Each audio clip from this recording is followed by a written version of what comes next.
ഭരണഘടനാ ഭേദഗതികൾ ഒരു പാർലമെന്റിനെ സംബന്ധിച്ച വെറും നടപടിക്രമം മാത്രമല്ല, ആ രാജ്യത്തിന്റെ നിലനിൽപ്പ് എങ്ങനെയായിരിക്കണമെന്ന സാധ്യത കൂടി അവിടെ പരിശോധിക്കപ്പെടുന്നുണ്ട്. ജനാധിപത്യത്തിൽ അധിഷ്ഠിതമായ നമ്മുടെ രാജ്യത്തിന്റെ ഭരണഘടനാ മൂല്യങ്ങളും ജനാധിപത്യം തന്നെയും അപകടത്തിൽ നിന്ന് വീണ്ടും വലിയ അപകടത്തിലേക്ക് നടന്നുകൊണ്ടിരിക്കുന്ന രാഷ്ട്രീയ പരിസരത്തിലാണ് കഴിഞ്ഞ ദിവസം പാർലമെന്റിൽ 131 ഭരണഘടനാ ഭേദഗതി ബിൽ നരേന്ദ്രമോദി അവതരിപ്പിച്ചത്. വനിതാ ശാക്തീകരണത്തിന് പ്രാധാന്യം നൽകുന്നു എന്ന വ്യാജേന മറ്റു ചില നിക്ഷിപ്ത താൽപര്യങ്ങൾ കൂടി മുൻനിർത്തിയാണ് ബില്ല് സഭയുടെ മുൻപാകെ എത്തിയത്. അതിലേറ്റവും പ്രധാനം ലോക്സഭാ മണ്ഡലങ്ങളുടെ പുനഃക്രമീകരണവും കേന്ദ്രഭരണ പ്രദേശങ്ങൾ സംബന്ധിച്ച പുതിയ ബില്ലുമായിരുന്നു. ജനസംഖ്യ മുൻനിർത്തി രാജ്യത്തെ ലോക്സഭാ മണ്ഡലങ്ങളുടെ എണ്ണം പുനഃക്രമീകരിക്കുക എന്നതായിരുന്നു വനിതാ സംവരണം എന്ന പുറംമോടിയിൽ അവതരിപ്പിക്കപ്പെട്ട ബില്ലിന്റെ പിന്നിലെ രാഷ്ട്രീയ ഉദ്ദേശം.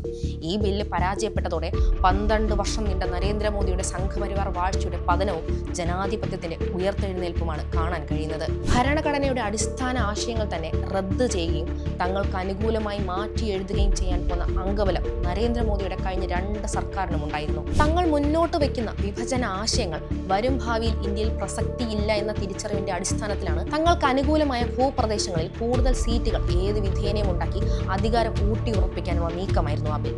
ഈ ബില്ലിന്റെ യഥാർത്ഥ അപകടം സംഭവിക്കുന്നത് കേന്ദ്രവും സംസ്ഥാനങ്ങളും തമ്മിലുള്ള ബന്ധങ്ങളിൽ വരുന്ന ഗണിതപരമായ സ്വരച്ചേർച്ച ഇല്ലായ്മയാണ്.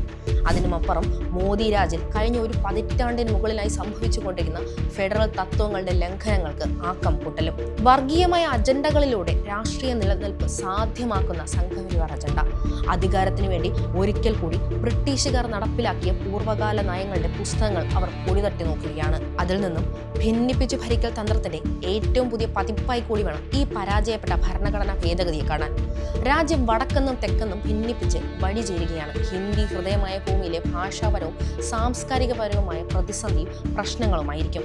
70കളിൽ തമിഴ് ഭാഷാ പ്രശ്നം എങ്ങനെ സംഭവിച്ചോ അതിനെ ഭൂമിശാസ്ത്രപരമായ ചേരുവകൾ കൂടിച്ചേർത്ത് കൂടുതൽ ആളിക്കത്തിച്ച് ഭിന്നിപ്പുണ്ടാക്കുക, ആ ഭിന്നിപ്പിനെ രാഷ്ട്രീയ നേട്ടമാക്കുക.